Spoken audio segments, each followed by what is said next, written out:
Let me ask you something uncomfortable. What if poverty is not just a condition? What if it's an agreement?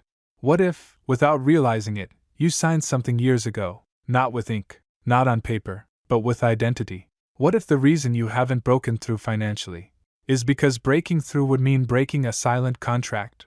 Today, we're going to talk about something nobody wants to admit: the hidden agreement you made with poverty. Stay with me, because the last 3 minutes will change how you see your entire life. Most people don't grow up learning about wealth, they grow up learning about survival. You didn't just inherit DNA, you inherited stories.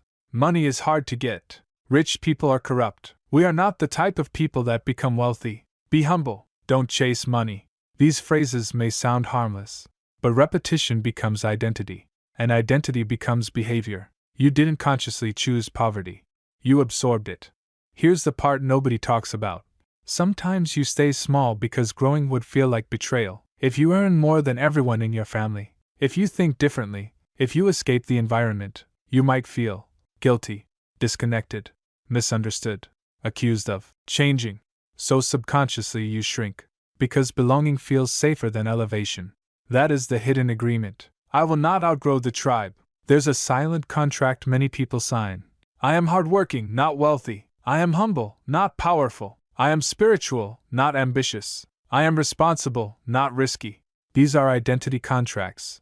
And here's the danger: you will never outperform your self-image. If you see yourself as just managing, you will sabotage abundance, not because you hate money, but because wealth doesn't match who you think you are. Now ask yourself, have you ever turned down an opportunity because it felt too big, avoided charging what you're worth, stayed in struggle even when you knew better was possible? That's not laziness, that's loyalty. Loyalty to a story you didn't consciously choose.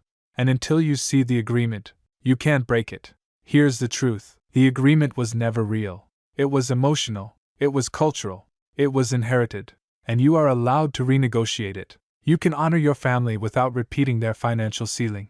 You can love your roots without living in limitation. You can struggle less and still stay humble. Wealth is not betrayal. Staying small is not loyalty.